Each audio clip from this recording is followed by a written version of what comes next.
Shalom. This week we are reading Parashat Vayeshev. Begins in the book of Genesis, chapter 37. We start to learn about Yosef, Yosef HaTzadik, the righteous Joseph. Joseph, this very paragon, the very symbol of righteousness, very, very special person, and part of the whole messianic scenario of redemption. Has a lot to give to this world, has a lot to offer, and he knows it. And he also knows that he has to be very careful. And he winds up in tremendous trouble right away in this week's Parsha. And, you know, it's not always easy to believe that you're connected to God. I wonder what Yosef was feeling. I wonder what he was going through. I believe that everybody really believes in God, even people that say that they don't. Especially when things go badly, everyone wants to feel connected, everyone wants to feel that there's someone out there that is in charge, there's someone that is handling things, there's someone that I can cry out to. And the question really is, how does a person know that he really is connected? So let's look at Yosef, for example, and realize that sometimes it's something very small. It's a fingerprint. It's like a divine fingerprint of God on your life that lets you know that something is going on. So Yosef HaTzadik, this tremendous righteous Yosef, he is betrayed by his brothers. His brothers want to kill him. And finally, they throw him into a pit. They still want to kill him. Ultimately, they sell him to a band of merchants, and he's sold over several times and finally winds up in Egypt. And let's look at this verse. Chapter 37 and verse 25 tells us they sat to eat food, the brothers of Yosef. After they put him in the pit, they raised their eyes and they saw, and behold, a caravan of Ishmaelites was coming from Gilead, their camels bearing spices, balsam, and lotus, on their way to bring them down to Egypt. And the Holy Rashi has a very interesting comment on this verse. And as we've discussed many times, Rashi has tremendous prophetic insight into the depth and at the same time the simple meaning of the verse. And Rashi tells us as follows. He says, why did the Torah bother to publicize what this caravan of Ishmaelites were carrying? They were carrying spices, balsam, lotus. Rashi says, why did the Torah publicize their burden?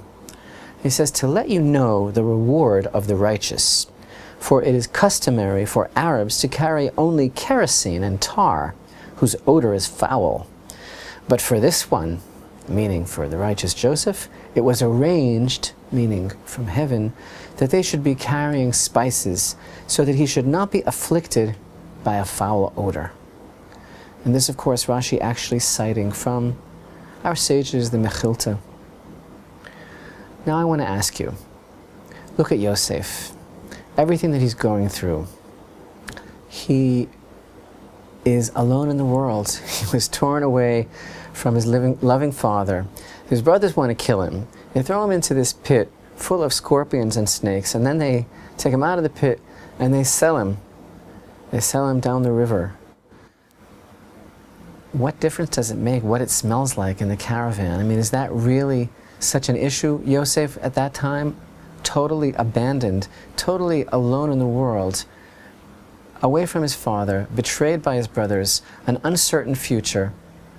But Rashi tells us that God was arranging something here, because normally these caravans have really horrible smelling stuff, but for Yosef HaTzadik it was prearranged that this caravan would be bearing sweet spices. But I ask you, as if that will mitigate to such a large extent the suffering of the righteous Yosef? I mean, how important is that? Unless you realize Yosef knew very well that he has a very strong connection to God, and that everything that he has to go through is for the good of his people, for the good of the world. And it was a difficult place to be in. And what he was really looking for, in the midst of all of this terrible travail and turmoil and suffering, was looking for a little sign. He's looking for the divine fingerprint on his life so that he would know that he's not off the radar. And this was it. It might seem very insignificant. It might seem almost trivial, considering what he was going through. But no, this is the signal that this is part of a plan. This is kind of, if you would, a wink. This is the fingerprint. And you know, it's interesting that these Torah portions of Yosef always fall out during the time of Hanukkah. During the time of Hanukkah, we will always be reading about Yosef, and indeed, next week, we begin to celebrate the festival of Hanukkah. And on the deepest level, there are many connections between the themes that are associated with the righteous Joseph and the themes of Hanukkah. But right now, I just want to explore very superficially one idea that's very similar.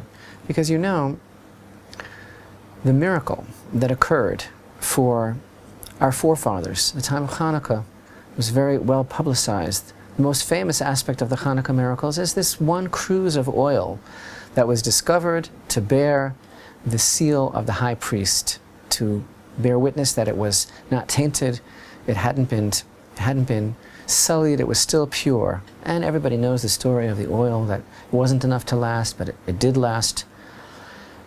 But you know, if you think about that miracle just a little bit deeper, you know, that oil was found by the Kohanim in the holy part of the Holy Temple. And originally, that great miracle was only known by this one particular family of the priesthood, because they were the ones that had access to that part of the temple. They were the ones that had the authority to touch that oil and to use it, and to begin to rekindle the menorah in the Holy Temple. Now, if God wanted to make a miracle to strengthen and empower and give a signal to the whole Jewish people, why didn't he choose something that would have been easier to publicize, something that would have been more applicable and equal in status to all the Jewish people? Instead, he made a miracle that would have a direct impact on a very small group of people, meaning the Kohanim. Well, it was this same family of Kohanim who were conducting the terrible and difficult war against the Greeks. It was the same family of Kohanim who took responsibility, who took the leadership of the Jewish people. And they were the ones who had some very difficult decisions. They were the ones who had difficult moments to face.